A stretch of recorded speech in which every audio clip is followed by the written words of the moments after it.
રામલલ્લાના મંદિરની પ્રાણ પ્રતિષ્ઠાની 7 દિવસની પૂજન વિધિ મંગળવારથી પ્રાયશ્ચિત પૂજા અને કર્મકુટી પૂજા સાથે શરૂ થઈ હતી। શ્રી રામ જન્મભૂમિ તીર્થ ક્ષેત્ર ટ્રસ્ટના સભ્ય ડોક્ટર અનિલ મિશ્રાને પ્રાણ પ્રતિષ્ઠાના મુખ્ય યજમાન બનાવવામાં આવ્યા છે। મંગળવારે લગભગ 3 કલાક સુધી પ્રાયશ્ચિત પૂજા થઈ હતી। આ પછી યજમાનને સરયુ સ્નાન કરાવવામાં આવ્યું હતું। મૂર્તિ નિર્માણ સ્થળનું પણ પૂજન કરવામાં આવ્યું હતું। પસંદ કરેલી મૂર્તિને શુદ્ધ કરતી વખતે તેમની આંખો પર પટ્ટી બાંધી દેવામાં આવી હતી। આ પટ્ટી 22 જાન્યુઆરીએ ખોલવામાં આવશે। વિવેક સૃષ્ટિ કેમ્પસમાં આચાર્ય અરુણ દીક્ષિતના માર્ગદર્શન હેઠળ બપોરે 1 વાગે પ્રાયશ્ચિત પૂજાનો પ્રારંભ થયો હતો। આ દરમિયાન મુખ્ય યજમાન ડૉક્ટર અનિલ મિશ્રાએ સપ્તનિક સંકલ્પ લીધો અને પૂજન શરૂ કર્યું હતું। આ પૂજા તે સ્થળે થઈ હતી જ્યાં રામલલ્લાની પસંદ કરેલી સ્થાવર મૂર્તિનું નિર્માણ કરવામાં આવ્યું છે। પૂજા દરમિયાન શિલ્પકાર અરુણ યોગીરાજ પણ ઉપસ્થિત રહ્યા હતા। પ્રાયશ્ચિત પૂજા ભગવાન તરફથી ક્ષમા અને યજમાનની શુદ્ધિ માટે છે। રામલલ્લા પાસે તપસ્યા દ્વારા ક્ષમા માંગવામાં આવી હતી। છીણી હથોડી અથવા અન્ય કોઈનો ઉપયોગ કરીને મૂર્તિ બનાવતી વખતે તેમને કોઈ ઈજા થઈ હોય તો તે માટે આ માફી માંગવામાં આવે છે। ત્યાર પછી કર્મકુટી પૂજા કરાઈ હતી। આ પૂજા પછી જ મંદિરના પ્રાણ પ્રતિષ્ઠા સાથે જોડાયેલા કાર્યક્રમની શરૂઆત થઈ હતી। પૂજા બાદ મુખ્ય યજમાન ડૉક્ટર અનિલ મિશ્ર સરયુ કિનારે પહોંચ્યા હતા, જ્યાં તેમને દશવિધિ સ્નાન કરાવવામાં આવ્યું હતું।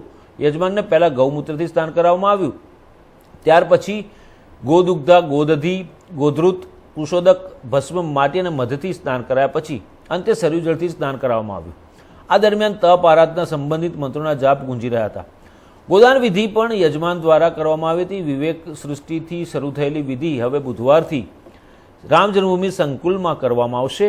બુધવારે રામલલ્લાની મૂર્તિ પરિસરમાં પ્રવેશ કરશે અને મૂર્તિનું પરિસરમાં ભ્રમણ કરાવવામાં આવશે। ત્યારબાદ મંદિર પરિસરમાં બનેલા યજ્ઞ મંડપમાં અનુષ્ઠાનનો પ્રારંભ થશે।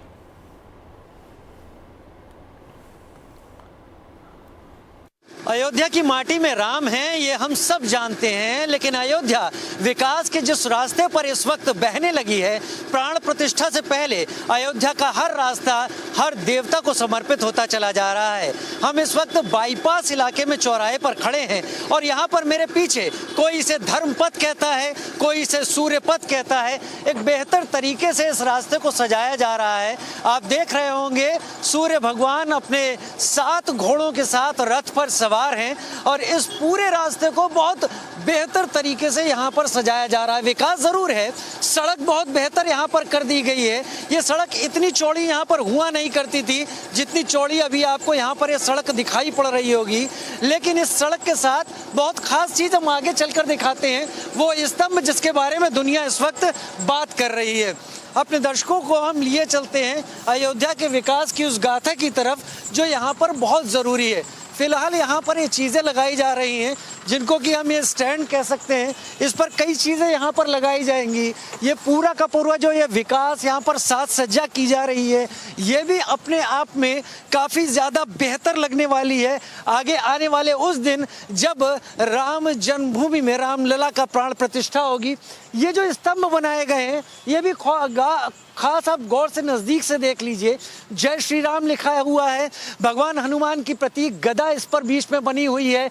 बीच में कुछ कलाकारी फूलों की लताएं बनाई हैं और ऊपर जो आप देख पा रहे हैं ये सूर्य वंश का प्रतीक सूर्य की यहाँ पर आकृति बनाई गई है। इन सारे ये एक तरीके से लैंप पोस्ट का वो रूप है जो धार्मिक भी है, जो ज़रूरत भी पूरी करते हैं, क्योंकि रात में जब ये जगमगाएंगे तो ये पूरा का पूरा सूर्य पथ या धर्म पथ हम इसे जो भी कहें ये आलोकित होगा, प्रकाशित होगा। और ये यहाँ पर एक ऐसी छटा बिखेरेंगे जिसको देखकर यहाँ आने वाला हर कोई ये ज़रूर सोचेगा और ये ज़रूर समझेगा कि यहाँ पर कुछ ऐसा ज़रूर है जो अयोध्या में अनोखा हुआ है रामलला की प्राण प्रतिष्ठा के साथ, जो एक अलग ही यहाँ पर रूप दे रहा है। विकास अभी चल रहा है, 22 जनवरी में अभी समय बाकी है, लेकिन सूर्य पथ अपनी पूरी गरिमा के साथ इस वक्त यहाँ पर आप देख पा रहे होंगे। दोनों ही तरफ से भगवान सूर्य का ये यहाँ पर ये पूरी मूर्ति यहाँ पर बनाई गई है जिसको यहाँ पर दोनों तरफ लगाया गया है और साज सज्जा उस स्तर की गई है जिस तरह से माना जा सके कि अयोध्या जहाँ पर राम राजा यहाँ पर थे, जहाँ पर राजा दशरथ थे, वो तब कैसी लगती होगी। आज एक नए काल में इस कलयुग में उसी रूप को जीने की कोशिश की जा रही है। इस स्तंभ के साथ जो यहाँ पर तैयारी की गई है, ठोस स्तंभ यहाँ पर ये बनाया गया है। और इसकी कलाकारी लोगों का मन ज़रूर मोहेगी। अयोध्या की इन छोटी छोटी चीज़ों से जो अयोध्या को बेहतर बना रही हैं और लोगों को देखने लायक बना रही हैं, उस अयोध्या को जो गलियों में जीती थी वो अयोध्या अब खुली खुली अयोध्या है, क्योंकि राम आ रहे हैं तो राम के लिए रास्ते और राम के लिए सजावट होना भी बहुत ज़रूरी है। कैमरा पर्सन आकाश के साथ राजीव शर्मा, अयोध्या नगरी। इस वक्त अयोध्या के धर्मपथ या जिसे सूर्य पथ भी कहा जाता है, उस पर हम इस वक्त इंडिया न्यूज़ के साथ इस वक्त यहाँ पर मौजूद हैं। आप लोगों को वो तमाम चीज़ें दिखा रहे हैं, वो कई चीज़ें दिखा रहे हैं जो बहुत आवश्यक हैं, बहुत ज़रूरी हैं, क्योंकि वो लोगों के दिल में अयोध्या को लेकर एक उत्सुकता, एक कौतूहल पैदा करेंगी। हम ये तस्वीरें आपको दिखा चुके हैं जहाँ पर हम खड़े हैं, लेकिन अब हम वो चीज़ें दिखा रहे हैं जो अयोध्या को अंतर्राष्ट्रीय पैमाने पर ले जाएंगी, भारत में सबके बीच में ले जाएंगी। और उसके लिए सबसे बड़ा जरिया क्या होता है कि लोग चीजों को पहचाने, भाषा के जरिए पहचाने। ये बोर्ड जो लगाए जा रहे हैं नगर निगम अयोध्या की तरफ से, ये अपने आप में बहुत खास है, सबकी नजर इन पर जाती नहीं है।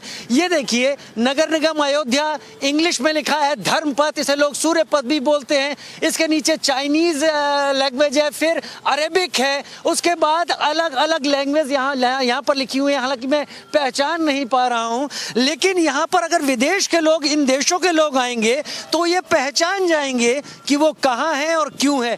अब जैसा कि यहाँ पर लिखा है धर्मपथ, तो मैं भी ये बात कहूँगा कि ये धर्मपथ है। हालांकि इन सूर्य की आकृतियों को लेकर यहाँ का जनमानस इन्हें सूर्य पथ भी कहता है, लेकिन ये तो विदेश से आने वाले लोगों के लिए है। बाहर से जो लोग आ रहे हैं विदेश के अलग अलग राज्यों से, उनके लिए मैं उस रास्ते को आपको दिखाना चाहूँगा। इस रास्ते पर ये जो लगा हुआ यहाँ पर साइन बोर्ड इसे कहा जाएगा, साइनेज जिसे कहा जाएगा, जो जानकारी यहाँ पर देगा। अब यहाँ पर जानकारी इसकी देखिए, यहाँ पर भी अलग अलग भाषाओं में, भारत की भाषाओं में ये सारी जानकारी यहाँ पर लिखी हुई है, और ये सब ये कह रही है कि ये रास्ता धर्मपथ है, जो कि लोग बता रहे हैं। आगे जाएंगे तो और आगे कई भाषाएं हैं, यानी भारत की 22-23 भाषाओं को यहाँ पर कवर किया गया है। वो जो सामने हम भाषाएं देख पा रहे हैं वो भारत की दक्षिण की भाषाएं, मलयालम, तेलुगु है, यहाँ पर उर्दू है, यहाँ पर पंजाबी, गुरमुखी, ऊपर दूसरे नंबर पर आप गुरमुखी देख पा रहे होंगे, जिसमें कि यहाँ पर धर्मपथ का जिक्र किया हुआ है। धार्मिक रास्ता, धार्मिक मार्ग, धर्म लामा, धर्म मार्ग संस्कृत में भी लिखा हुआ है। ये कई सारी चीज़ें यहाँ पर आप देख पा रहे होंगे। ये अपने आप में इसलिए खास है कि अयोध्या में राम की जो स्वीकार्यता है वो अयोध्या तक नहीं है, वो भारत और पूरे विश्व में है। लेकिन भाषाओं की स्वीकार्यता यहाँ पर अयोध्या अपना रहा है, जहाँ हर भाषा में हर भक्त को यहाँ पर आने पर लगे जैसे वो अपने ही पड़ोस में है, अपने ही पास में है। जानकारियाँ उसे इन बोर्ड पर मिलेंगी तो यहाँ आने वाले भक्त को एक बेहतर तरीका यहाँ पर चीज़ नज़र आएगी, और वो कहीं ना कहीं कोई अपनापन महसूस करेगा, क्योंकि भाषा उसे राम के भी नज़दीक लाएगी, और राम के नज़दीक वो अयोध्या में तो आ ही रहा है। फिलहाल इस जानकारी को भी एक अनोखी पहल कहा जा सकता है जो अयोध्या का नगर निगम यहाँ पर शुरू किए हुए पूरे अयोध्या में अलग अलग देश की 22 भाषाओं में ऐसे साइन बोर्ड लगाकर। कैमरा पर्सन आकाश के साथ राजीव शर्मा, इंडिया न्यूज़, अयोध्या।